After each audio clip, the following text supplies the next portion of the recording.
La brecha salarial es la diferencia que existe entre el salario que reciben los hombres y el de las mujeres. Esa brecha es verdad que se ha ido reduciendo en los últimos años, pero todavía nosotras, ganamos un 18% menos que los hombres. Vamos a hablar con Antonia Varela, es presidenta de la Asociación de Mujeres Empresarias, Directivas y Profesionales BPW Canarias. Buenos días, bienvenida de nuevo. Muy buenos días.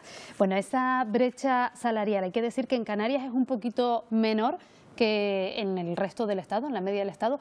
¿De qué porcentaje hablamos y por qué esa diferencia?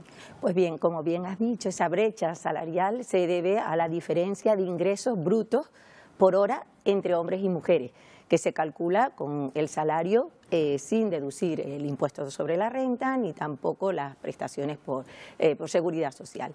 Esa diferencia se ha ido reduciendo a lo largo de los años, efectivamente, pero aún sigue siendo alta. Por ejemplo, la media europea está en torno a 12, bueno, según qué países, pero la media entre 12,7, en España 9,7, en Canarias es la inferior de España, 4,3, pero no nos engañemos, la razón es porque los salarios también son más bajos.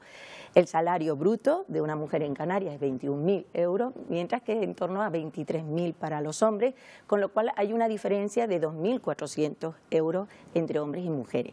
Entonces, esta diferencia es lo que hizo que se celebrara el llamado Día Internacional o el Día Europeo por la Igualdad Salarial, que en realidad representa los días que tiene que trabajar una mujer de más para equiparar esos salarios.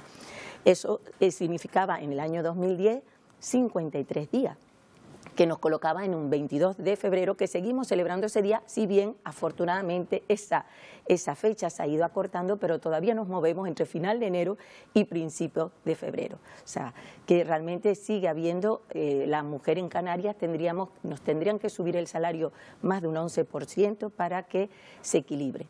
Entonces, muchas veces las razones realmente no son de diferencia salarial a igual puesto. Muchas veces se deben a otras muchas razones, claro, que podemos también. Es que es lo que te iba a preguntar, porque habrá quien nos esté viendo que diga, caramba, ante el mismo puesto de trabajo, ellas cobran menos que ellos. No es exactamente eso. No es esa la razón.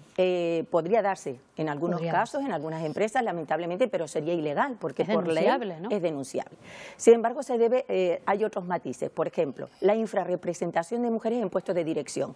En Canarias, solo el 35% de mujeres ocupan puestos directivos, mejor remunerados. Sin embargo, hay más tituladas superiores mujeres que hombres. Hay una discrepancia importante aquí.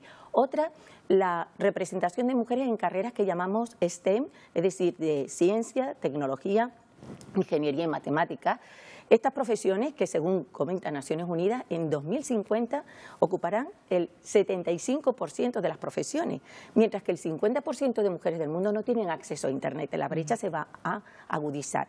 Observamos que todavía el número de mujeres informáticas, ingenieras, científicas está en torno a un 20%, incluso decreciendo. Por tanto, esos son salarios mejor remunerados y seguimos estando como en ese suelo pegajoso que llamamos, que nos impide estar en puestos mejores. Y otro tema que también afecta y mucho, y es una razón importante, es la conciliación y corresponsabilidad.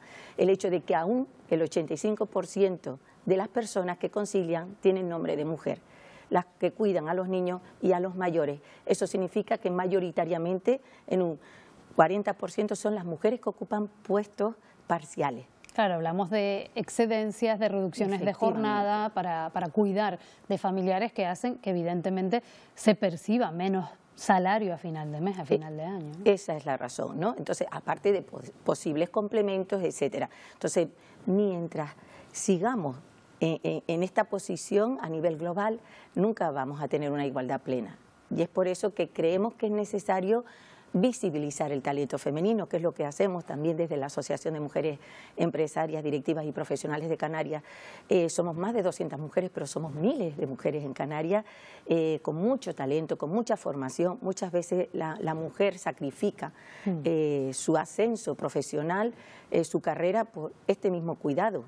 O sencillamente porque hay unos perfiles definidos que no lo ven compatible con su vida personal. Entonces tenemos que avanzar hacia esa nueva definición de perfiles de cómo hacer también las tareas, y el hecho de que sea importante, de que estemos las mujeres por la pluralidad, sencillamente porque así, únicamente así la sociedad va a ser más justa y más igualitaria, ¿no? ¿De qué manera consideras que se deberían ir dando esos pasos? ¿Con medidas concretas o con, bueno, la concienciación evidentemente tiene que estar, esa corresponsabilidad, pero qué medidas se deberían adoptar o seguir adoptándose? Yo creo que la primera, como bien has dicho, es la parte educativa. Yo creo que la educación de niños y niñas ante la igualdad sin confrontación. Los niños no son responsables de errores que hemos cometido nosotros, que se vean como iguales, que sigamos alentando a que las niñas también aspiren a ocupar, como digo, estas carreras científicas, o sea, no desalentarlas en estas profesiones, animarlas. Yo creo que una acción concreta sería que volvieran los laboratorios de ciencia a los centros de secundaria en la educación pública, que no existen, que sigan disfrutando de la ciencia, de la experimentación, para poder también encauzarla en este camino. Evidentemente, otra de educar bajo esa idea de la corresponsabilidad y conciliación y la concienciación global, y también a través de las leyes y las normativas y la vigilancia del cumplimiento de esas leyes, porque a veces nos preguntan, bueno, ¿son suficientes? Evidentemente todas las leyes son revisables y hay que irlas actualizando, pero hay que velar por el cumplimiento. Según nos decía el comisionado del diputado del Común, nuestra compañera Beatriz Barrera, el 60%, como decíamos, de empresas incumplen, administraciones públicas incumplen con la ley de representación equilibrada. Por tanto, existe la ley, pero no se está cumpliendo. Existen organismos para velarla, pero no son suficientes. Por eso también desde BPW hemos propuesto ascender ese comisionado del diputado del Común a un observatorio que vele también, que dependa del Parlamento, por ese cumplimiento. Porque si no cumple la administración pública, ¿qué ejemplo estamos dando a la empresa privada? Me gustaría preguntarte por una medida concreta que en la que se está pensando, se está probando en algunos países. Hablo de la semana laboral de 4 días, que se ha concebido para mejorar la productividad y sobre todo la conciliación de las familias, de las mujeres. ¿Creen ustedes que tendría un buen encaje, por ejemplo, en Canarias? ¿Estarían ustedes a favor? Todavía no hemos hecho un estudio detallado, exhaustivo, de los pros y los contras en la situación canaria que supondría esta reducción de jornada. Evidentemente, creo que según en qué campos podría ser favorable, en otros puede que no.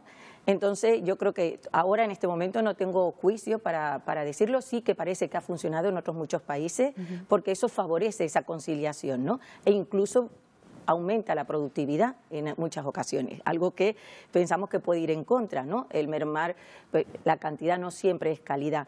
Entonces, no cerramos, diríamos, las puertas ante esta alternativa que estudiaremos a fondo y haremos también seguro una propuesta desde BPW Canarias. Bueno, pues esperemos que se sigan dando pasos hacia esa igualdad efectiva también desde el punto de vista salarial, por supuesto. Antonia Varela, presidenta de la Asociación de Mujeres BPW de Canarias, gracias por habernos acompañado. Muchas gracias a ustedes.